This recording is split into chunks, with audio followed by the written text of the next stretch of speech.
ये कहानी सिर्फ एक बिजनेस की नहीं है और ना ही सिर्फ एक कामयाब बिजनेसमैन की। ये कहानी है एक ऐसे इंसान की जो बिजनेस की दुनिया से कहीं ऊपर था। एक ऐसा नाम जो पूरे देश के लिए हिम्मत और स्वाभिमान का दूसरा नाम बन गया।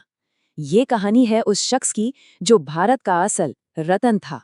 उनकी पूरी जिंदगी का फलसफा उनकी दादी नवाज़बाई टाटा की दी हुई इसी एक सलाह में छिपा है।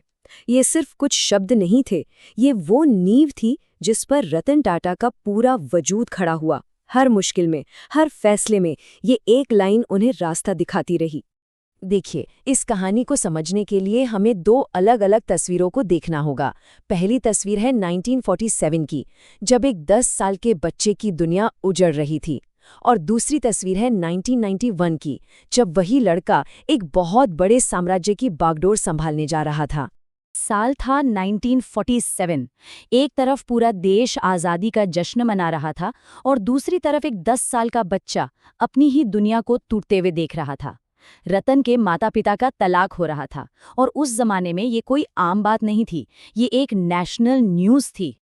तो सोचिए उस बच्चे पर क्या गुजर रही होगी। स्कूल में बच्चे मजाक उड़ाते थे और घर पर एक अजीब सी खामोशी छाई रहती थी।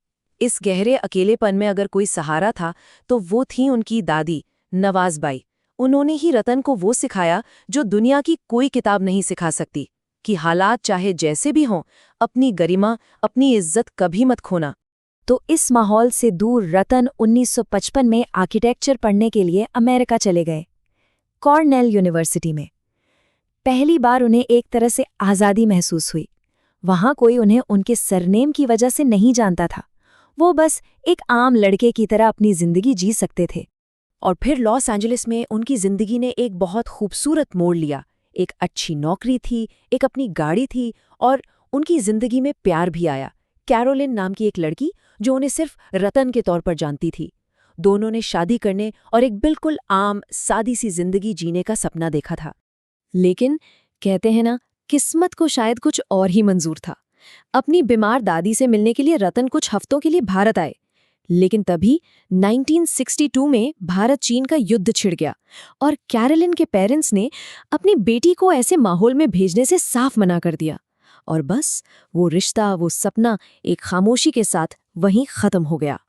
तो 1962 में जब रतन टाटा भारत वापस आए तो उनके लिए कोई रेड कार्पेट नहीं बिछा था।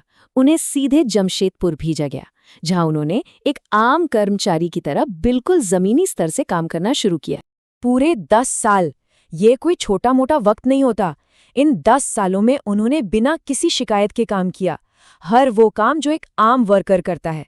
और फिर जब उन्हें एक डूबती हुई कंपनी नेल्को की जिम्मेदारी दी गई, जिसका मार्केट शेयर सिर्फ 2% था, तो उन्होंने अपनी मेहनत से उसे 20% तक पहुंचा दिया।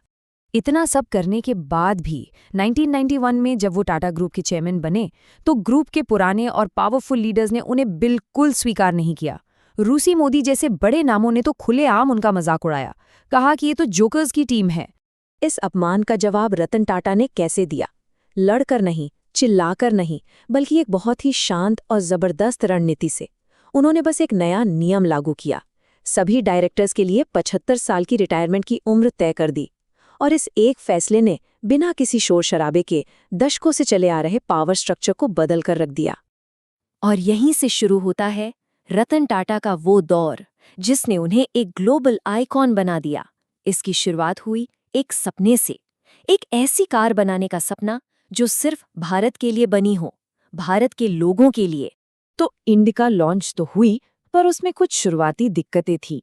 रतन टाटा मदद के लिए फोर्ड के पास गए, लेकिन वहां फोर्ड के अधिकारियों ने उनका बहुत अपमान किया। उन्होंने कहा, तुम्हें कार बनाना आता ही नहीं है, ये तुम्हारे बस की बात नहीं। उसी रात उस अपमान के घूंट को पीकर रतन टाटा ने एक फैसला किया कि वो अपनी कार कंपनी कभी नहीं बेचेंगे। इस अपमान के बाद जो हुआ उसने इतिहास लिख दिया। टाटा टी ने 2113 करोड़ रुपए में ब्रिटेन की मशहूर चाय कंपनी टेटली को खरीद लिया। ये एक भारतीय कंपनी की तरफ से पूरी दुनिया के लिए एक बहुत बड़ा संदेश था। और ये तो सिर्फ शुरुआत थी। 2006 में टाटा ने लगभग 1 लाख करोड़ की बोली लगाकर यूरोप की सबसे बड़ी स्टील कंपनियों में से एक कोरस स्टील को खरीद लिया। सोचिए, एक भारतीय कंपनी ने अपने पूर्व शासकों के स्टील साम्राज्य को ही खरीद लिया था।